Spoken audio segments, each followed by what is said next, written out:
Dios les bendiga, hermanos y amigos. Gracias a Dios por la oportunidad de volvernos a encontrar a través de esta página para continuar con el estudio de la carta a los Hebreos.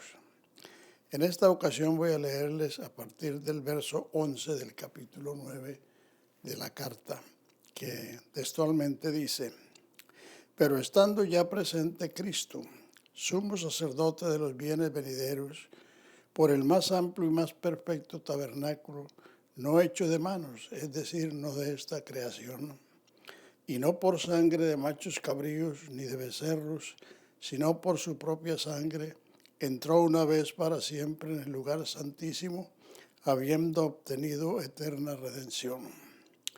Porque si la sangre de los toros y de los machos cabríos y la ceniza de la becerra rociada a los inmundos santifican para la purificación de la carne, cuánto más la sangre de Cristo, el cual mediante el Espíritu Eterno se ofreció a sí mismo sin mancha a Dios, limpiará vuestras conciencias de las obras muertas para que sirváis al Dios vivo.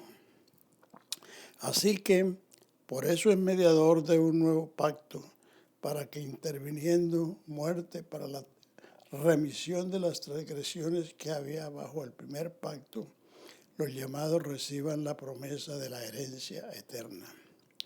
Porque donde hay testamento, es necesario que intervenga muerte del testador, porque el testamento con la muerte se confirma, pues no es válido entre tanto que el testador vive. De donde ni aun en el primer pacto fue instituido sin sangre, porque habiendo anunciado Moisés todos los mandamientos de la ley a todo el pueblo, tomó la sangre de los becerros y de los machos cabríos con agua, lana, escarlata e hisopo, y roció el mismo libro y también a todo el pueblo, diciendo: Esta es la sangre del pacto que Dios os ha mandado. Y además de esto, roció también con la sangre el tabernáculo y todos los vasos del ministerio. Y casi todo es purificado según la ley con sangre, y sin derramamiento de sangre no se hace remisión. Amén. En los primeros 10 versos del capítulo 9, en la enseñanza anterior, vimos el tabernáculo, su mobiliario y su funcionamiento. Y termina diciendo que todo eso consistía en comidas, bebidas, lavamientos acerca de la carne impuestas hasta el tiempo de la corrección, porque todo eso era figura o tipo o retrato de lo que había de venir. Entonces el verso 11 nos introduce ya en la obra de Cristo. Estando ya presente Cristo, sumo sacerdote de los bienes venideros, por el más amplio y más perfecto tabernáculo, no hecho de manos, es decir, no de esta creación. Recuerden que en el capítulo 2 del Evangelio de Juan, cuando Jesús purificó el templo, le dijo a los judíos: destruid este templo y en 3 días lo levantaré. Ellos respondieron: en 46 años fue edificado este templo, y tú que en 3 días lo levantas. Pero él no hablaba de ese templo, sino de su cuerpo, porque él es el tabernáculo perfecto, no hecho de esta creación, en el cual Dios habitó y habita siempre, porque el Hijo de Dios es la imagen visible del Dios invisible. Entonces, por este más amplio y perfecto tabernáculo, no hecho de esta creación, y no por sangre de machos cabríos ni de becerros, sino por su propia sangre, entró una vez para siempre en el lugar santísimo, en este caso en el cielo, habiendo obtenido eterna redención. Bien saben los que han leído el Evangelio de Juan, que cuando Jesús resucitó y apareció a María Magdalena, ella quiso abrazar sus pies, pero él le dijo, no me toques, porque no he subido a mi Padre y a vuestro Padre, a mi Dios y a vuestro Dios. Mas ve y di a mis hermanos. Entonces Jesús en ese instante estaba cumpliendo lo que en figura, lo que en retrato se describe en el capítulo 16 de Levítico, el gran día de la expiación. Así como el sumo sacerdote, purificado de mujer, limpio, vestido con lino fino blanco, desde su ropa interior hasta la mitra, iba al altar de bronce y en un tazón tomaba la sangre de la expiación y marchaba hacia el lugar santísimo para expiar al pueblo de su pecado, rociando 7 veces con el índice derecho el propiciatorio que estaba sobre el arca del pacto. Entonces, esa era una sombra, una figura de lo que Cristo iba a hacer. Pero ahora Cristo no entró en ese tabernáculo para hacer los oficios que hacían los sacerdotes, sino que entró una vez en el cielo, habiendo obtenido eterna redención. Y dice claramente, se presentó una vez para siempre en el lugar santísimo, habiendo obtenido eterna redención. Y hace una comparación. Si la sangre de los toros y de los machos cabríos y la ceniza de la becerra rociada a los inmundos santifican en cuanto a la purificación de la carne, cuánto más la sangre de Cristo, el cual se ofreció a sí mismo sin mancha a Dios, limpiará vuestras conciencias de las obras de muerte para que sirváis al Dios vivo. En el capítulo 19 de Números está la historia que Israel se contaminaba de muchas maneras. Se contaminaba por tocar un animal inmundo, tocar un difunto, por el varón por el derramamiento del semen, la mujer por la menstruación y por el parto, y por otros muchos motivos la persona era inmunda y no podía entrar en el santuario, porque el santuario era, como se dice, santo. Entonces Dios les dio una solución, que buscaran una vaca alazana, o sea, una vaca roja, la sacrificaran y la quemaran, y con la ceniza de esa becerra hicieran el agua de la purificación. Cuando un hombre o una mujer era inmunda por las causas dichas y otras, entonces venía el sacerdote, traía una ofrenda, y el sacerdote la rociaba con esa agua, y era limpio y podía entrar en el santuario. Entonces, eso fue la provisión según la ley, porque, como ya he dicho, el hombre estaba expuesto a ser inmundo en muchas formas. Pero si eso fue así, dice, ¿cuánto más? Mucho más la sangre de Cristo, la cual se ofreció por el Espíritu Eterno. Mediante el Espíritu Eterno se ofreció a sí mismo sin mancha a Dios, limpiará vuestras conciencias de las obras de muerte para que sirváis al Dios vivo. Esa es la provisión que hay para el cristiano. El cristiano no está exento de contaminarse en algunos motivos o causas que sucedan, y la contaminación nubla la conciencia. Pero entonces la provisión es esa, que la sangre de Cristo fue puesta para limpiarnos de todo pecado. Como lo dice el apóstol Juan en su primera carta, capítulo 1, versículo 7, dice, si decimos que no tenemos pecado, nos engañamos a nosotros mismos y la verdad no está en nosotros. Si confesamos nuestros pecados, Él es fiel y justo para perdonar nuestros pecados y limpiarnos de toda maldad. Oh amados, esto os escribo para que no pequéis, pero si alguno hubiere pecado, abogado tenemos para con el Padre, a Jesucristo el justo, el cual es la propiciación de nuestros pecados, y no solamente los nuestros, sino los de todo el mundo. O sea que el sacrificio de Cristo, propiciación quiere decir aplacar, aplacó la justa ira de Dios para que ahora el hombre a través de este sacrificio pueda acercarse a Dios.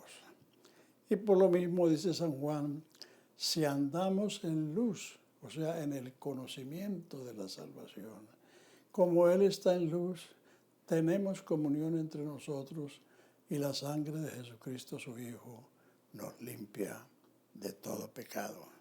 O sea que hay una provisión para el cristiano en todo tiempo y en todo lugar. Si por alguna circunstancia su conciencia se mancha, se nubla, hay remedio para purificarse, para limpiarse. Y esto no es con una ceremonia de agua física o de sangre de animales, sino con la sangre preciosa de Cristo que fue ofrecida sin mancha a Dios. Aleluya. Dice también el verso 15, así que por eso es mediador de un nuevo pacto, para que interviniendo muerte para la remisión de las transgresiones que había bajo el primer pacto, los llamados reciban la promesa de la herencia eterna. Los pecados del Antiguo Testamento fueron cubiertos. Expiación quiere decir cubrir. No fueron borrados, no fueron quitados. Recuerden el Salmo 32, dice, bienaventurado el varón a quien el Señor no inculpa de iniquidad. Bienaventurado el varón aquel cuyos pecados son cubiertos. O sea que el perdón de los pecados en el Antiguo Testamento descansaba en el hecho que mediante esos sacrificios el pecado se cubría, pero no se quitaba.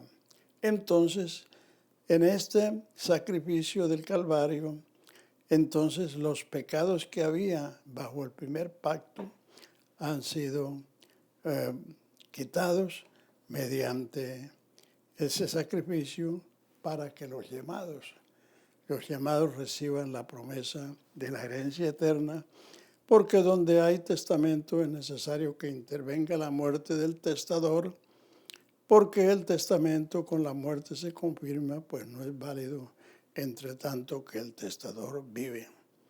De donde que aún ni el primer pacto fue instituido sin sangre, porque habiendo anunciado Moisés todos los mandamientos de la ley a todo el pueblo, tomó la sangre de los becerros y de los machos cabríos con agua, lana, escarlata e hisopo, y roció el mismo libro y también a todo el pueblo, diciendo, esta es la sangre del pacto que Dios os ha mandado.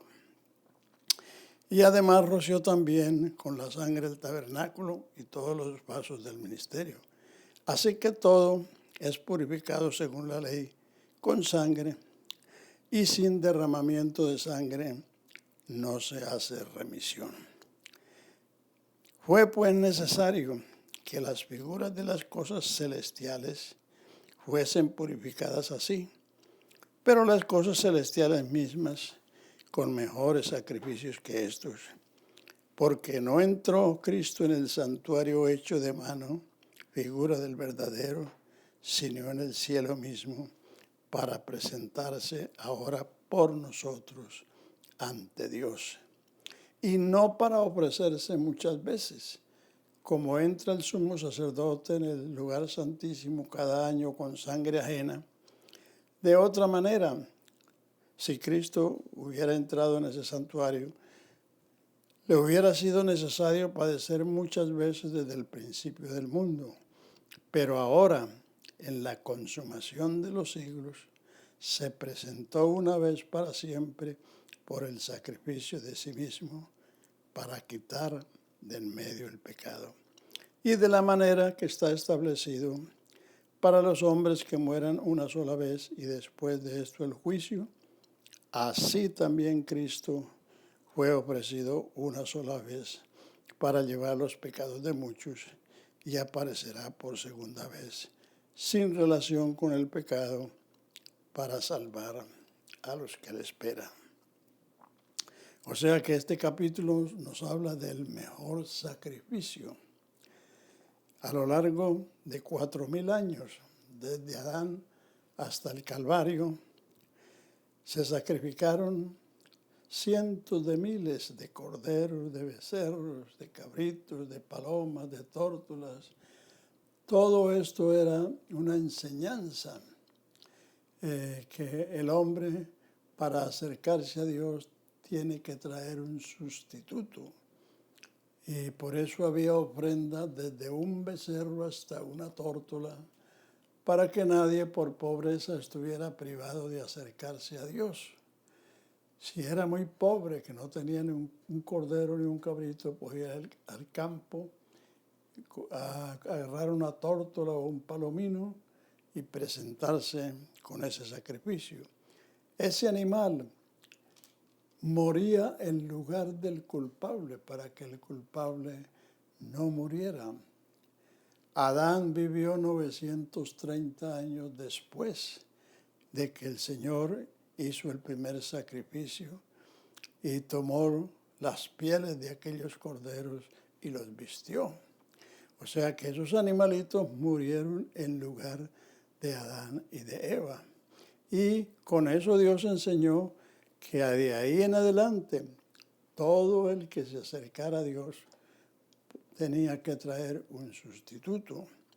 Por eso Abel ofreció más excelente sacrificio que Caín, por la cual fe alcanzó testimonio de que era justo, dando Dios testimonio a su ofrenda y a un difunto por ella.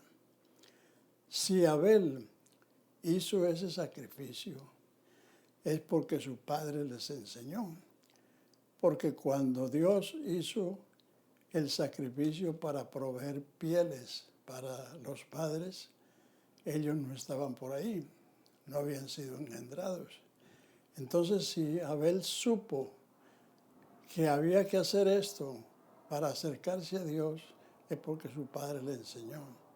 Y el gran pecado de Caín fue que a él no le importó lo que Dios hizo, ni lo que Dios dijo, sino que tomó el camino de su propia voluntad, que es un acto de rebelión. Y ese es el pecado mayor de la humanidad, que no quieren someterse a lo que Dios ha dicho, a lo que Dios ha hecho.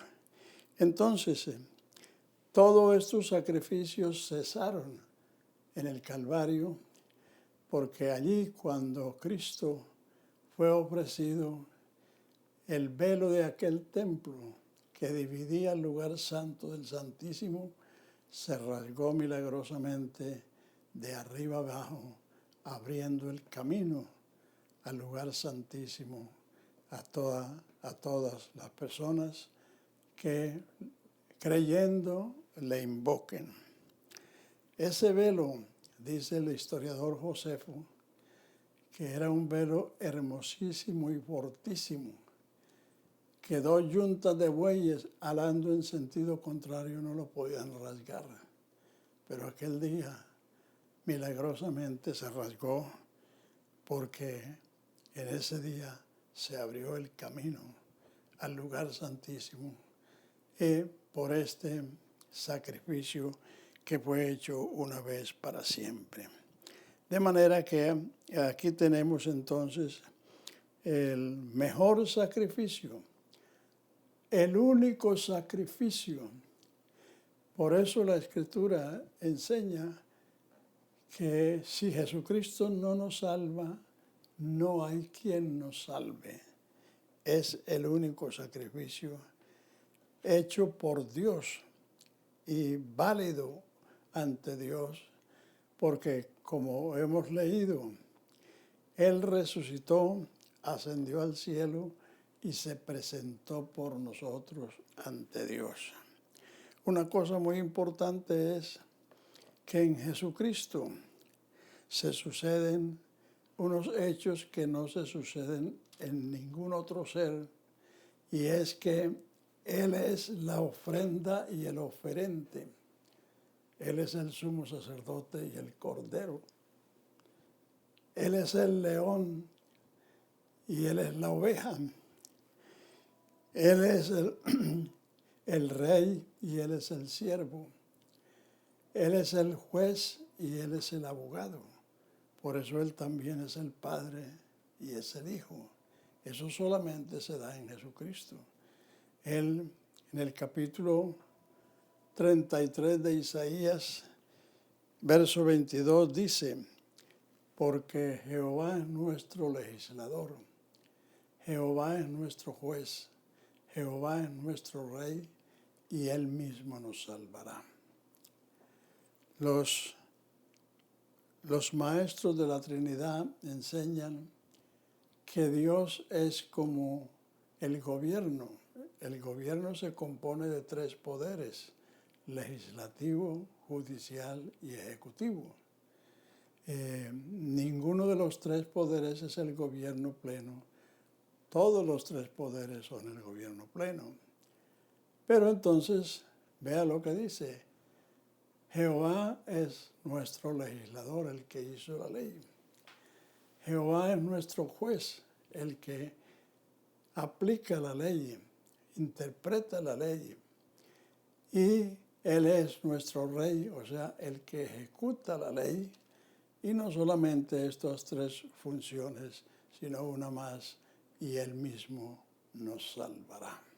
Sencillamente porque en Cristo se dan estas diferentes funciones, porque Jesucristo, como dice Juan en su primera carta, capítulo 5, versículo 20, sabemos que el Hijo de Dios ha venido y nos ha dado entendimiento para conocer al que es verdadero, y estamos en el verdadero, en su Hijo Jesucristo. Este es el verdadero Dios y la vida eterna.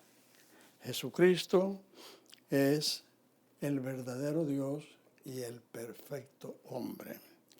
Gloria a su nombre. No es miti como algunos lo mencionan, que Él tiene una parte humana y otra parte divina. No, Él es el verdadero Dios y el perfecto hombre. Y la prueba es lo que acabo de decir, que en Él se suceden estas cuatro funciones: legislador, juez, rey y salvador. Y como lo hemos visto aquí en Hebreos, Él se ofreció a sí mismo mediante el Espíritu Eterno. O sea, el Espíritu Eterno fue el que ofreció el Cordero. El Cordero es el Hijo de Dios, lo que nació de María. Y esa ofrenda la hizo Dios. O sea que Él es la ofrenda y el oferente, el sacerdote, el Cordero. Él es el rey y el siervo. Él es el juez y es el abogado. Él es el Padre y es el Hijo. Él es el verdadero Dios y la vida eterna. Así que, amigos, léase nuevamente ese capítulo y descanse en ese hecho, porque el diablo que es el enemigo de Dios y el enemigo de los cristianos, como dice Apocalipsis 12:10. El acusador de nuestros hermanos nos acusa delante de nuestro Dios día y noche. Pero ellos, los hermanos, le han vencido por la sangre y por la palabra de su testimonio. O sea que nadie está exento de cometer una falta o aún un pecado, pero como ya hemos citado, Juan dice, si andamos en la luz, si andamos en el conocimiento de esta salvación, como Él está en luz, tenemos comunión unos con otros y la sangre de Jesucristo, su Hijo, nos limpia de todo pecado. Así que si usted se siente impuro por algún motivo, por alguna razón, invoque esa sangre que fue provista para la limpieza de la conciencia, a fin de que con libertad podamos glorificar a Dios y servirle con reverencia. Dios les bendiga y nos vemos la próxima semana. Dios